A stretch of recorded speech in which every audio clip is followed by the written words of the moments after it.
ఇప్పుడు ఈ ప్రోగ్రామ్ని మెయిన్గా ఆర్గనైజ్ చేసిన వాళ్ళు, అలాగే బాలాపూర్లో దగ్గరుండి ఈ రోహింగ్యాల వల్ల ఎంత ఇబ్బంది పడుతున్నారని చెప్పేసి లోకల్ ప్రజలు చెప్తున్న విషయాలన్నీ కూడా దగ్గర నుంచి చూసిన వాళ్ళు శ్రీనివాస్ రెడ్డి గారు ఉన్నారు. ఆయనతో మాట్లాడదాం. అసలు నిజంగా మీరు ఈ లోకల్లోనే ఉంటారు కాబట్టి బాలాపూర్ ప్రజల నుంచి ఎలాంటి ఇబ్బందులు వాళ్ళు పడుతున్నారని చెప్పేసి మాటలు వినిపిస్తున్నాయి. రోహింగ్యాల వల్ల నిజంగా అంత నష్టం అనేది ఇక్కడ జరుగుతుందంటారా వాళ్ళకి? బోలో గణేష్ భగవాన్కి రోహింగ్యాల వల్ల ఎంత సమస్యలు ఉన్నాయంటే భారతదేశ బంగ్లాదేశ్ మధ్య సరిహద్దులలో ఎంత బాధ ఉందో, పాకిస్తాన్ భారతదేశ సరిహద్దులలో ఎంత బాధ ఉందో, బాలాపూర్కు బార్కాస్కు మధ్యలో ఉంటే రోహింగ్యాల మధ్య కూడా అంతే సమస్య ఉందమ్మా. సమస్య చాలా విపరీతంగా ఉంది. తండోపతండాలుగా తరలి వస్తున్నారు. ఎట్లకెళ్ళి వస్తున్నారో తెలియదు. గుంపులుగా ఒక కరెంటు స్తంభానికి 200 కనెక్షన్లు, ఒక ప్రభుత్వ నల్లకు ఒక హౌజు తయారు చేసుకొని, ఒక వాటర్ ట్యాంక్ తయారు చేసుకొని, వాళ్ళకి చిన్న టిలో మోటార్లు పెట్టుకొని ఇళ్ళకి సప్లై చేసుకొని, ఒక వాచ్మెన్ గుడిసెలాగా వేసుకొని, అందులో ఒక పంది పిల్లలు ఎన్ని ఉన్నాయో అన్ని లేక ఒక గుడిసెల ఇంచుమించు 15 మంది పిల్లలతో సంసారం కొనసాగిస్తుర్రు. అంటే ఏంది నాకు అర్థం కాదు. ఈ రోహింగ్యాలతోటి బాలాపూర్ బార్డర్లు మొత్తం ఆ చెరువు కబ్జాలు అయ్యి చెరువులు కుచించుకపోయి జన సాంద్రతతోటి రోహింగ్యాలతో నిండిపోయినాయి. 50 ఎకరాలటువంటి గుర్రం చెరువు ఇయ్యాల 20 ఎకరాలకు కుంచుకపోయింది. 30 ఎకరాలకు ఆక్రమణకు గురయ్యాయి. దీనికి ఎంఐఎం అండతోటి బాలాపూర్ పరిసర ప్రాంతాలు మొత్తము ఈ రోహింగ్యాలకు నివాస కేంద్రాలుగా ఏర్పడ్డాయమ్మ. దీంతో మాకు పక్కనే ఉన్న బాలాపూర్ గ్రామానికి చాలా సమస్య ఉంది. తెల్లారితే మాత్రం వాళ్ళతోటే సమస్య. వీధి వ్యాపారాలు అల్లయ్యే, వీధి కూరగాయలు అల్లయ్యే, కులవృత్తులలో కూడా బార్బరీ షాపులలో, రజక సంఘమైన డ్రై క్లీనింగ్ షాపులలో వాళ్ళే చేస్తున్నారు. ఇలా కర్షక కార్మిక భవన నిర్మాణ రంగంలో కూడా వాళ్ళే దూరి ఇలా అడ్డకూలి 800 ఉంటే 200లకు చేస్తూ 300లకు చేస్తూ స్థానిక కార్మికుల పొట్టగొట్టే ప్రయత్నం కూడా జరుగుతుంది.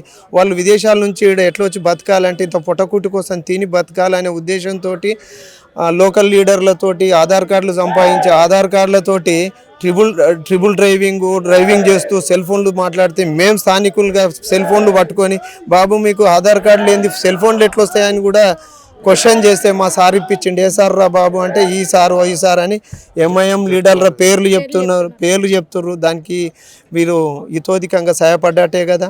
భారతదేశానికి తూట్లు పడిచినట్టే ఇప్పుడు వీళ్ళు ఉండడానికి వాళ్ళకి ఆస్కారం ఇచ్చి స్థిర నివాసం ఏర్పడడానికి వీళ్ళు ఇతోధికంగా సహాయపడ్డట్టే. ఇలాంటి చట్టపరమైనటువంటి ఈ చట్టానికి విరుద్ధంగా నివసించడం వెంటనే ఎవేర్వేయాలని రాష్ట్ర ప్రభుత్వం ఇక్కడ వీళ్ళని ఎక్కడో గుర్తించి కేంద్రానికి సరైన సమాచారం అందించి ఒక చట్టం తయారు చేసి ఇక్కడ నుంచి వీళ్ళని తరిమి కొట్టే వరకు కూడా ఈ బాలాపూర్ గ్రామ సభ ఒక స్ఫూర్తిగా తీసుకొని తెలంగాణ రాష్ట్రంలో హైదరాబాద్ చుట్టుపక్కల ఇలాంటి సభలు కూడా మరిన్ని చేయాలనే మా సంకల్పం అమ్మ. ఇక్కడ ఇంకొకటి శరణార్థులుగా వచ్చిన వాళ్ళకి ఆశ్రమం ఇచ్చిన ఈ ప్రాంతంలో ఇక్కడ లోకల్ ప్రజలు కానీ లీడర్స్ కానీ ఎవరు వెళ్ళాలన్నా కానీ ఆ ప్రాంతానికి భయపడుతున్నారని చెప్పేసి వినిపిస్తుంది. నిజంగా ఆ ప్రాంతం అంత భయంకరంగా వాళ్ళు తయారు చేశారు?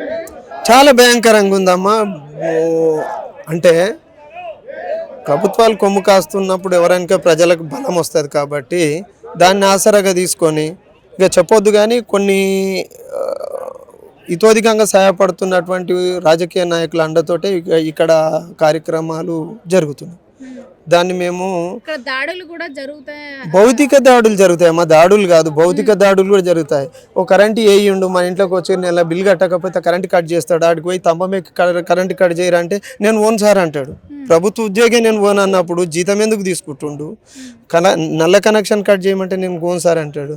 సెట్ బ్యాకులు రోహింగ్యాలు కాదు, రోహింగ్యాలకు మద్దతు ఇస్తున్నటువంటి కొందరు ముస్లింలు కూడా సెట్ బ్యాకులు పాటించకుండా భవన నిర్మాణ రంగంలో కూడా మున్సిపాలిటీలు కూడా ఆ భవనాన్ని ఆపలేరమ్మా.